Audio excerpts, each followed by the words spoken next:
Hello మాస్టారు, ఏమండే madam గారు, అందరికీ నమస్కారం. వెల్కమ్ బ్యాక్ టు మన ఛానల్. ఎలా ఉన్నారు అందరూ? మేమంతా కలిసి ఒక అద్భుతమైన పుణ్యక్షేత్రానికి బయలుదేరామండి. నాతో పాటు మీరందరూ చూస్తారన్నదే నా ఈ చిన్ని ప్రయత్నం.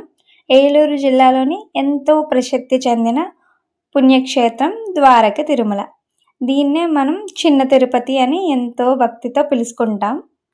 విజయవాడ నుంచి వచ్చిన వాళ్ళకి 100 కిలోమీటర్స్ పడుతుంది. అదే ఏలూరు నుండి వచ్చిన వాళ్ళకి 40 కిలోమీటర్స్ పడుతుందండి.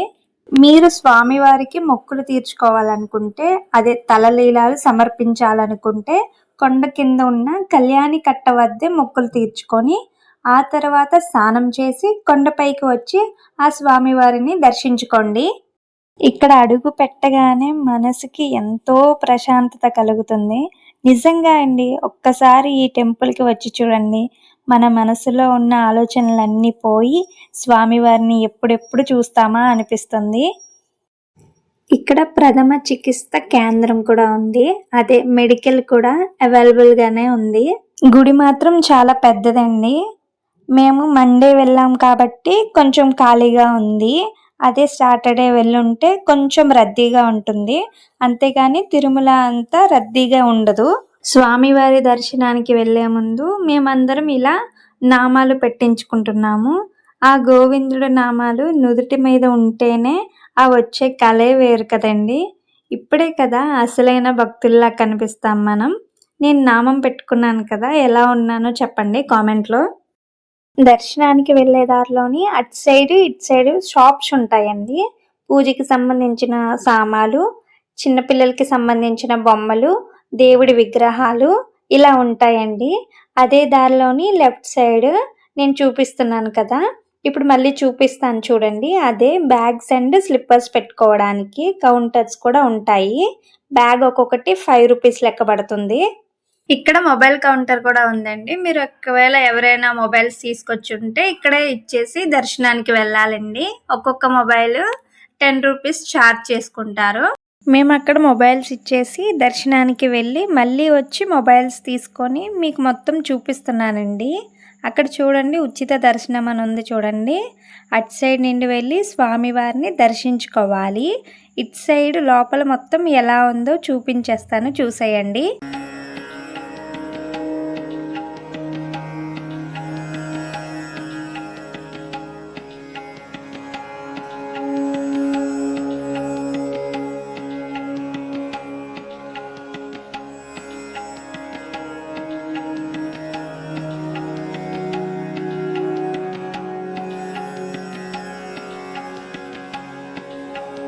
అటు సైడ్ ఇటు సైడ్ మండపాలు ఉన్నాయి కదండి. ఆ మండపాల్లోనే పెళ్ళిళ్ళు జరుగుతాయండి. ఇప్పుడు స్వామివారికి ఎవరైనా వస్త్రాలు సమర్పించుంటారు కదా, అవన్నీ ఇక్కడ అమ్ముతారండి. మీరు ఎవరైనా కావాలంటే పర్చేస్ చేసుకోవచ్చు.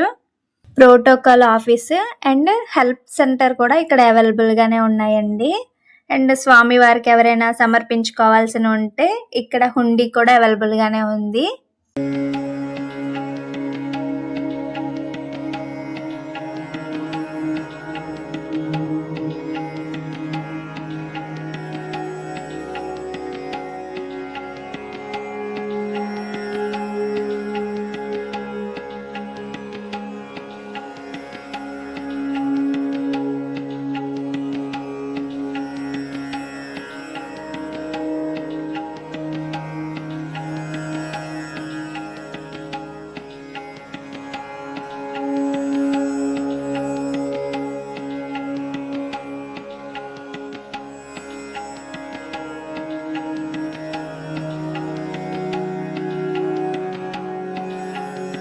అటు సైడ్ చూపిస్తున్నాను చూడండి. అటు నుండి మనం దర్శనం చేసుకొని రావాలి. వచ్చే దారిలోని వాళ్ళు అక్కడ ప్రసాదం ఇస్తారు.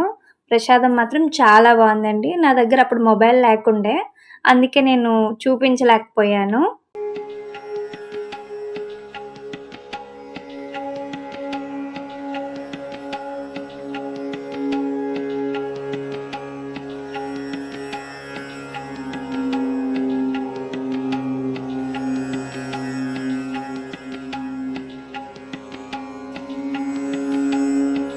ఈ పుణ్యక్షేత్రం యొక్క చరిత్ర విషయానికి వస్తే, ద్వారక అనే మహర్షి ఇక్కడ స్వామివారి కోసం తపస్సు చేస్తుండగా ఆయన భక్తిని మెచ్చి స్వామివారు ఒక వాల్మీకం అంటే పుట్టలో నుంచి స్వయంభువుగా ఆవిర్భవించారంటండి.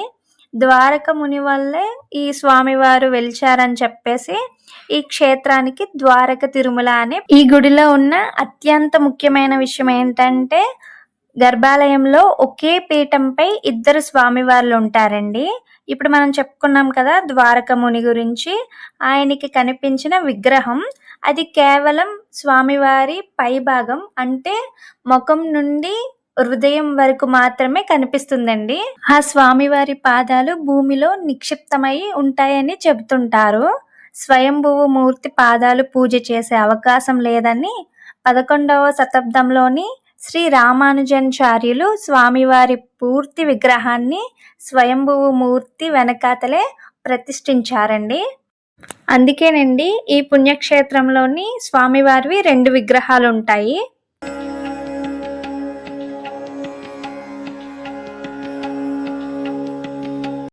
ఈ గుడిలోని టాయిలెట్స్ కూడా అవైలబుల్గానే ఉన్నాయండి. రైట్ సైడ్ ఉంటాయి. మనం దర్శనం చేసుకుంటాం కదా, దాని ఆపోజిట్ సైడే టాయిలెట్స్ అవైలబుల్గానే ఉంటాయి. నేను ఇప్పుడు చూపిస్తున్నాను చూడండి, అటు సైడ్ టాయిలెట్స్ ఉంటాయి.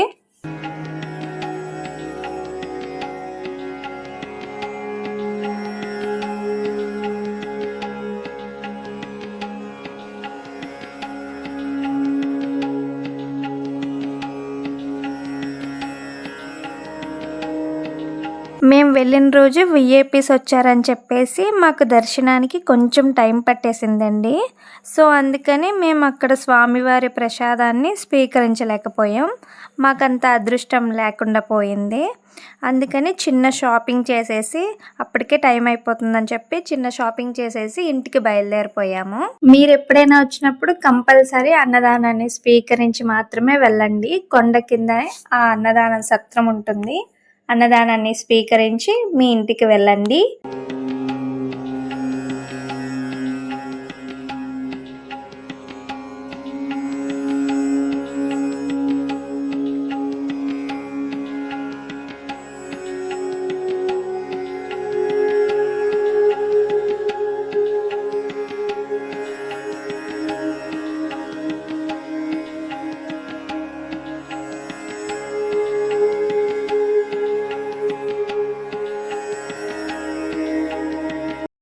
ఇక్కడ గోశాల కూడా ఉందండి. మీరు ఎప్పుడైనా వెళ్ళినప్పుడు ఆ గోమాతలకి గడ్డి కూడా తినిపించవచ్చు.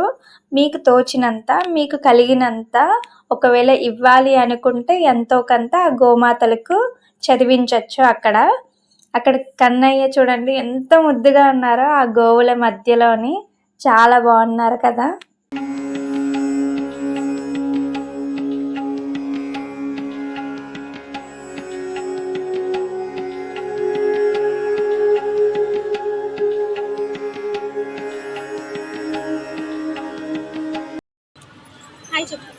Hi friends, doctor friends subscribe చేయండి ఫ్రెండ్స్, లైక్ కొట్టండి. Hello friends, please subscribe to my channel.